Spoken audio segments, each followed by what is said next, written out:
Hello guys, నేను మీ Shivakumar. Welcome to Truth Master. So first of all మీకు నేను thank you so much. So first of all 5K subscribers మీరు ఇచ్చారనమాట నాకు. సో మీరు ఇచ్చినటువంటి సపోర్ట్ ఇలానే కంటిన్యూ చేయాలంటే నాకు తెలుసు నేను ఏం చేయాలో. సో మ్యాక్సిమం నేను మిమ్మల్ని ఎంటర్టైన్ చేయడానికి ట్రై చేస్తుంటాను. సో మోర్ అంటే ఇప్పటి వరకు ఒక లెక్క, ఇకపై ఒక లెక్క అన్నట్టు ఉండబోద్ది అనమాట ఫ్యూచర్ మొత్తం. సో ఓవరాల్గా 2024ని దాటుకొని సక్సెస్ఫుల్గా మన 2025లోకి ఎంటర్ కాబోతున్నాం.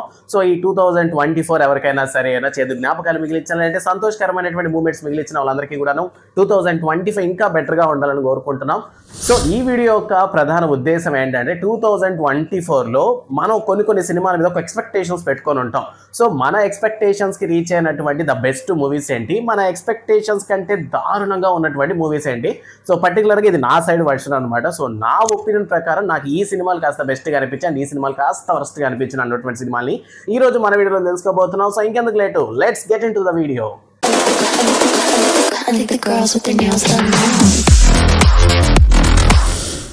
ఇక ఈ 2024లో కథ పరంగా మనం ఎక్స్పెక్ట్ చేసిన దాని విధంగా కానీ చూసుకున్నట్లయితే నాకు ద బెస్ట్ మూవీ అనిపించింది పుష్ప 2నే.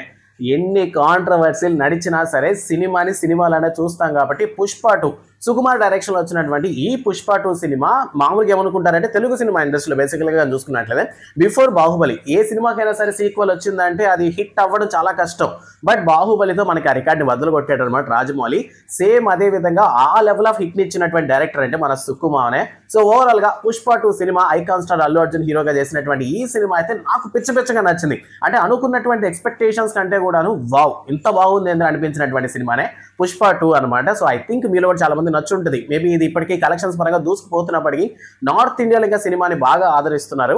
సో దయచేసి సినిమాలా చూసి కాంట్రవర్సీని పక్కన పెట్టి కానీ చూసారంటే మాత్రం ఎక్స్పెక్టేషన్స్ కంటే నాకు బాగా నచ్చినటువంటి సినిమా పుష్ప 2 ద రూల్. ఇక సెకండ్ ఈ 2024 నాకు బాగా నచ్చే అంటే ఎక్స్పెక్టేషన్స్ పెట్టుకున్న దానికంటే అబవ్ ఉన్నటువంటి సినిమా కల్కి 2898 AD. నాగ్ అశ్విన్ డైరెక్షన్లో వచ్చి రెబల్ స్టార్ ప్రభాస్ హీరోగా వచ్చినటువంటి ఈ సినిమా మీద మనం స్టార్టింగ్లో వాళ్ళు ఇచ్చినటువంటి ఆ బుజ్జి ఎలివేషన్స్ కానీ లేదా సినిమా ట్రైలర్ కానీ సినిమా మీద ఇది ఒక రకంగా ఉండబోద్ది, లైక్ కొత్తగా ఉండబోద్ది అనుకున్నా. అంటే అయితే హిట్ లేదా డిజాస్టర్ ఎంతగాని యావరేజ్ అయ్యే ఛాన్స్ లేదు, ఎందుకంటే సినిమా ఎలివేషన్స్ ఆ లెవెల్లో ఉన్నాయి. సో గ్రాఫిక్స్ కానీ సెట్ అవ్వకపోతే సినిమా అంత బాగా ఉండదేమో అని అనుకున్నాం. బట్ నాగ్ అశ్విన్ ఒక మ్యాజిక్ మిరాకిల్ అయితే అందించాడు అనమాట ఈ 2024లో. సో కల్కి మనం ఎక్స్పెక్ట్ చేస్తానకటే లేదు, ముఖ్యంగా నేను ఒక సినిమాని ఒక ఎక్స్పెక్టేషన్స్లో పెట్టుకుంటాం కదా. సో ఆ లెవెల్ని మించి అయితే ఉంది కల్కి. సో కలెక్షన్స్ పరంగా కూడా కల్కి చాలా బాగా రాబట్టింది. అండ్ కల్కి సీక్వెల్ ఉన్న విషయం మనకు తెలిసిందే. అండ్ ముఖ్యంగా సినిమాలో చెప్పుకోవాలంటే రెబల్ స్టార్ ప్రభాస్ అని యాక్టింగ్ చంపేశారు. అందులో ముఖ్యంగా చూసుకున్నట్లయితే బాలీవుడ్ స్టార్ అయినటువంటి అమితాబ్ బచ్చన్ గారు కూడాను అశ్వత్థామ క్యారెక్టర్లో మేబీ అశ్వత్థామ అనే వ్యక్తి ఉంటే ఇలానే ఉంటాడా అనిపించే లెవెల్లో అయితే నాకు అనిపించింది. సో ఓవరాల్గా కల్కి సినిమాని నాకు ఈ 2024లో ఎక్స్పెక్టేషన్స్ కంటే అబోవ్లో ఉన్నటువంటిది ఒక పాయింట్ ఎక్కువే ఉందన్నమాట కల్కి సినిమా. సో మీకు కల్కి సినిమా ఎలా అనిపించిన విషయాన్ని కామెంట్ సెక్షన్లో చెప్పండి. సో నాకు ఈ 2024లో అసలు ఈ సినిమా మీద ఎక్స్పెక్టేషన్స్ లేదు, జీరో ఎక్స్పెక్టేషన్స్ అనమాట. సో ఆ సినిమానే జనక అయితే గనక. సో సందీప్ రెడ్డి డైరెక్షన్లో వచ్చినటువంటి ఈ సినిమా నిజంగా అయితే ఎవరికి ఎక్స్పెక్టేషన్స్ లేదు. సుహాస్ హీరోగా ఉన్నాడు అంటే అతని కథల సెలెక్షన్స్ అనేది బాగుంటుందని తెలుసు, బట్ ఇంత బాగుంటుందన్న విషయం సినిమా చూసాకే తెలిసింది. సో జనక అయితే గనక ఇస్ వండర్ఫుల్ మూవీ. ప్రెజెంట్ ఉన్నటువంటి జనరేషన్ ముఖ్యంగా 90s కిడ్స్ ఎవరైతే ఉన్నారో, 90s కిడ్స్కి పేరెంట్స్ ఎవరైతే ఉన్నారో, సో వాళ్ళందరికీ విపరీతంగా నచ్చేటటువంటి సినిమా అనమాట ఇది. సో నాకు తెలిసి ఈ పాటికి చాలా మంది చూసుంటారు. ఇన్ కేస్ కానీ చూడకుండా కానీ ఉంటే మీరు ఏ ఇయర్లో చూస్తే ఆ ఇయర్లో ఇదే బెస్ట్ సినిమా అవుతుంది. సో ఆ సినిమానే జనక అయితే గనక. ఈ సినిమాలో మనకి వెన్నెల కిషోర్ క్యారెక్టర్ అయితే పిక్స్లో ఉంటుంది అనమాట. మామూలుగానే వెన్నెల కిషోర్ అంటే మనకి హీరోని డామినేట్ చేసే లెవెల్లో ఉంటుంది. బట్ ఈ జనక అయితే గనకాలైతే ఓవరాల్గా కథ మొత్తం కొట్టేసింది. సో కథ అయితే సూపర్గా అనిపించింది. సో నాకు వితౌట్ ఎక్స్పెక్టేషన్స్తో ఆ లెవెల్లో అనిపించినట్టు అంటే హైప్ ఇచ్చినటువంటి సినిమా, బెస్ట్ కామెడీ ఎంటర్టైన్మెంట్, నిజంగా చెప్పాలంటే సొసైటీకి కావాల్సినటువంటి మెసేజ్ ఇచ్చినటువంటి సినిమా అనమాట జనక అయితే కనుక. నాకు ఇది టాప్ 3 అనమాట. ద బెస్ట్ అన్ఎక్స్పెక్టెడ్ మూమెంట్స్లో బెస్ట్ ఇచ్చినటువంటి సినిమాస్లో ఇది టాప్ 3లో ఉంటుంది. ఇక ఈ 2024 స్టార్టింగ్లోనే మనకి ఎక్స్పెక్టేషన్స్ ఉండి అందుకు మించి అంటే అంతకు మించి ఉన్నటువంటి సినిమానే హనుమాన్. సో ప్రశాంత్ వర్మ డైరెక్షన్లో తేజ సజ్జా హీరోగా వచ్చినటువంటి సినిమా ఇది. సో ఒక మైథలాజికల్ సైన్స్ ఫిక్షన్ అని చెప్పలేం కానీ రెండు కలగలిపినటువంటి సినిమా అనమాట హనుమాన్ అనేటటువంటిది. సో ఓవరాల్గా 2024లో తెలుగు సినిమా ఇండస్ట్రీ ఇది అని చూపించినటువంటి సినిమాని కానీ మాట్లాడుకోవాలంటే అది ఖచ్చితంగా ఇదే అనమాట. ప్రశాంత్ వర్మ దగ్గర నుంచి ఈ లెవెల్లో సినిమాని మనం ఎక్స్పెక్ట్ చేయలేదు. బిఫోర్ ఆయన చాలా సినిమాలే తీసాడు, ఇదే ఫస్ట్ సినిమా కాదు. బట్ ఆ సినిమాలతో కంపేర్ చేసేసరికి ఈ సినిమా మేబీ అంత ఉండదేమో అనుకున్నాం. యాక్చువల్లీ 2023లోనే ఆదిపురుష్ కాంపిటీషన్గా కావాల్సిన సినిమా ఇది. బట్ కొన్ని కారణాల వల్ల సక్సెస్ఫుల్గా 2024లో రిలీజ్ చేశారు. అండ్ రిలీజ్ చేసిన విధంగానే సక్సెస్ అందుకుంది. సో నేను ఎక్స్పెక్ట్ చేసిన దానికన్నా కూడా అబవ్ ఉన్నటువంటి సినిమాల్లో ఇది ఖచ్చితంగా టాప్ 4 మూవీ.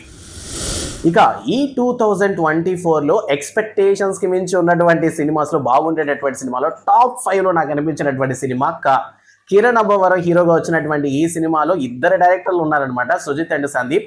సో ఇద్దరు డైరెక్షన్స్లో కథ నాకు చాలా బాగా నచ్చింది. అంటే స్టార్టింగ్లో కాస్త స్లోగా పోతున్నప్పటికీ ఎండింగ్ మాత్రం పిచ్చెక్కిచ్చేసారనమాట.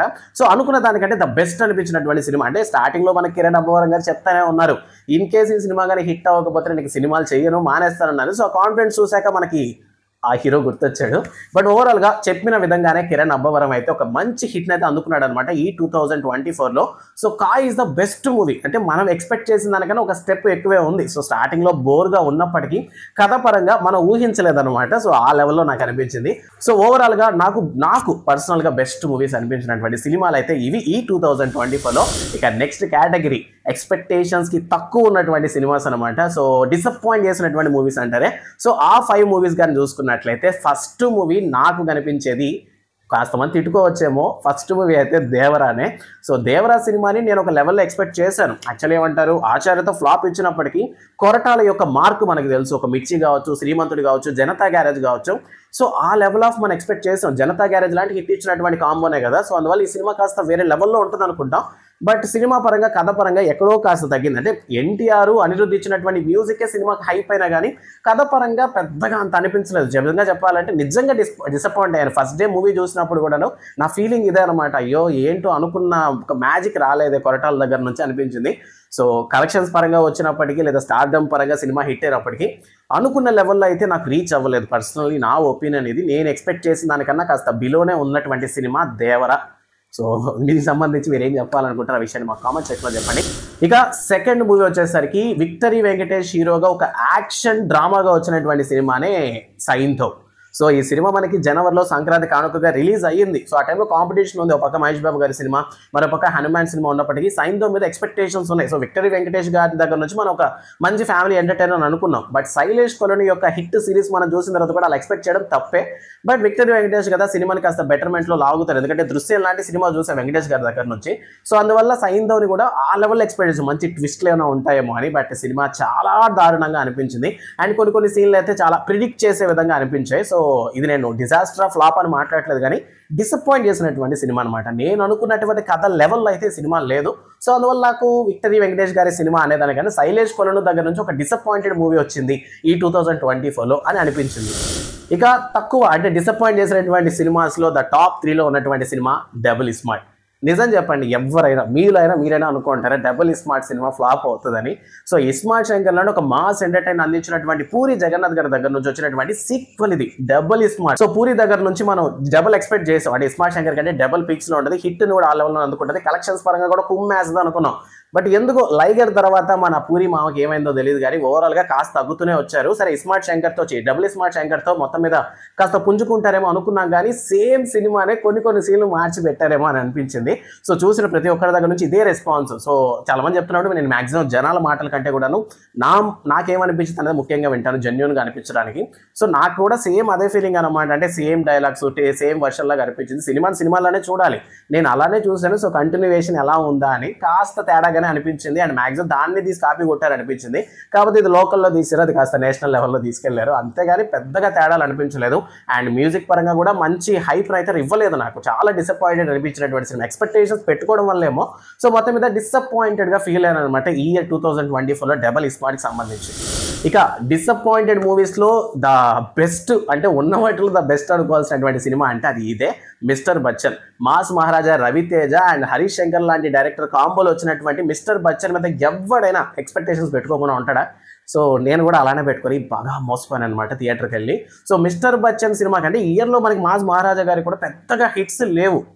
మనకి ఈగల్ కూడా వచ్చింది ఆల్రెడీ. బట్ ఈగల్ అయినా కొంచెం నాకు బెటర్ అనిపించింది కానీ ఇది మరీ దారుణంగా అనిపించింది అబ్బా మిస్టర్ బచ్చన్ సినిమా. అప్పటికి మనకి టిల్లుని తీసుకొచ్చారనమాట కాస్త గెస్ట్ అపీరెన్స్ కింద. అయినప్పటికీ ఎందుకు సినిమాలో ఏదో ఒక మంచి మ్యాజిక్ మిస్ అయింది. రవితేజ గారి దగ్గర నుంచి మనం ఎక్స్పెక్ట్ చేసేది ఒక కామెడీ, ఒక మంచి కామెడీని ఎక్స్పెక్ట్ చేస్తే ఒక ప్యూర్ కామెడీ అంటారు కదా అట్లా అనిపించింది. అండ్ మధ్యలో వచ్చినటువంటి జోక్స్ కాస్త కుళ్ళు కామెడీ లాగా అనిపించాయి కానీ అంత మంచి ఎంటర్టైన్మెంట్గా అనిపించలేదు. సో ఓవరాల్గా ఈ 2024లో మంచి ఎక్స్పెక్టేషన్స్ పెట్టుకొని ఏంట్రా సినిమా ఇలా ఉంది అని ఫీల్ అయినటువంటి సినిమా అయితే మాస్ మహారాజా సినిమాలు అన్నింటిలో కూడాను మిస్టర్ బచ్చన్ చాలా దారుణమైనటువంటి సినిమా అని నేను అంటాను. So it's my opinion. So disappointed మూవీస్లో ఈ సినిమా ఖచ్చితంగా ఉంటుంది ఎవరికైనా. సో మీకేముందో ఆ విషయం కూడా మాతో పంచుకోండి. ఇక ఈ 2024లో ఎక్స్పెక్టేషన్స్ పెట్టుకొని డిసప్పాయింట్ అయినటువంటి మూవీ అని చెప్పడం కంటే కూడాను అయ్యో ఈ సినిమా అయినా సరే ఈ హీరోకి ఒక మంచి హిట్ ఇస్తుందేమో అని ఎక్స్పెక్ట్ చేసామన్నమాట. సో ఆ సినిమానే మట్కా. సో వరుణ్ తేజ్కి ఏంటంటే అస్సలు హిట్స్ లేవు. సుమారు లిటరలీ ఒక లాస్ట్ 5-6 మూవీస్ నుంచి అసలు ఎందుకో హిట్సే లేవన్నమాట. అండ్ ఇయర్లో మనకి ఆపరేషన్ వ్యాలంటైన్ కూడా ఇయర్లోనే వచ్చినట్టుంది. సో ఆ సినిమా కూడా పెద్దగా అండుకోలేదు, but at least better. At least cinema కథ పరంగా కాస్త బాగా అనిపించింది. కానీ ఈ మట్కా సినిమా అసలు ఏంటో అర్థం కాలేదు. ఈసారికి అట్లీస్ట్ 10 కోట్లనే కలెక్ట్ చేస్తారంటే అంత కూడా కలెక్ట్ చేసినట్లేదు మూవీ అయితే ఓవరాల్గా. సో వరుణ్ తేజ్కి హిట్ ఇస్తుందని ఎక్స్పెక్ట్ చేసాం. అంటే సినిమా హిట్ అవుద్దని అనుకోలేదు. కానీ వరుణ్ తేజ్ కన్నా ఒక మంచి బ్లాక్ బాస్టర్ అయినా పడితే బాగుంది. ఇప్పటికైనా మెగా ఫ్యామిలీ నుంచి వచ్చినటువంటి హీరో కదా. సో మరీ తగ్గిపోయి ఉన్నాడు, మంచి హిట్ పడితే బాగుంది అనుకుని ఎక్స్పెక్ట్ చేసాము. బట్ డిజాస్టర్ కాదు, డిసప్పాయింటెడ్గా అనిపించింది నాకైతే. సో సినిమా అంత మంచిగా అనిపించలేదు. అంటే కథ బాగానే ఉంది. కథ ఎందుకు బాగుందంటే ఇది ఓల్డ్ స్టోరీ. సో రొట్ట కథలు అంటారు కదా, లైక్ ఆ వర్షన్లో నాకైతే అనిపించింది. సో నేను థియేటర్కి వెళ్ళి డిసప్పాయింట్ అయినటువంటి మూవీలో ఈ మట్కా కూడా ఖచ్చితంగా ఈ 2024లో ఉంటుందన్నమాట. సో ఓవరాల్గా 2024లో నన్ను బాగా ఎగ్జైట్ చేసినటువంటి మూవీస్ ఇవి, బాగా డిసప్పాయింట్ చేసినటువంటి మూవీస్ ఇవి అనమాట. టాప్ 10లో ఉన్నటువంటివి. సో మొత్తం 10 సినిమాలు నాకు అంటే బాగా డిసప్పాయింట్ అయిన ఎడ్జ్లో ఉన్నటువంటి సినిమాలు ఇవి. సో మీకు ఏ సినిమాస్ ఈ 2021లో బాగా నచ్చాయి, బాగా నచ్చలేదన్న విషయాన్ని మాతో కామెంట్ సెక్షన్లో పంచుకోండి. అండ్ ఓవరాల్గా 2025లో వచ్చినటువంటి ఈ మధ్యకాలంలో చూసుకున్నట్లయితే తెలుగు సినిమా ఇండస్ట్రీ నుంచి ఏ సినిమా వచ్చినా సరే హిట్గానే వెళ్తుందన్నమాట. సో 2025 మనకి ఫుల్గా మన పవర్ స్టార్ పవన్ కళ్యాణ్ గారి సినిమాలు రాబోతున్నాయి. అండ్ అలానే రెబల్ స్టార్ ప్రభాస్ సినిమాలు కూడా రాబోతున్నాయి అనమాట. సో ఓవరాల్గా 2025 తెలుగు ఫిల్మ్ ఇండస్ట్రీ దున్నే పోతోంది నేషనల్ లెవెల్లో, ఇంటర్నేషనల్ లెవెల్లో. సో ఆ విధంగానే చూసుకుపోవాలి. TFI జిందాబాద్. సో మీకు బాగా డిసప్పాయింట్ అనిపించినటువంటి మూవీస్ కామెంట్ సెక్షన్లో చెప్పండి. ఇక ఇలాంటి మరిన్ని ఎంటర్టైన్మెంట్ వీడియోస్ మీకు ఇవ్వడానికి నేను ట్రై చేస్తూనే ఉంటాను కాబట్టి ముందు ఛానల్ని సబ్స్క్రైబ్ చేసుకోండి. సో ఇంతవరకు చూసారంటే ఖచ్చితంగా నేను మిమ్మల్ని ఎంటర్టైన్ చేశానని అనుకుంటున్నాను. సో ఖచ్చితంగా వీడియోని అయితే లైక్ చేయండి. సో మరో వీడియోతో మళ్ళీ కలుద్దాం. Until then bye by.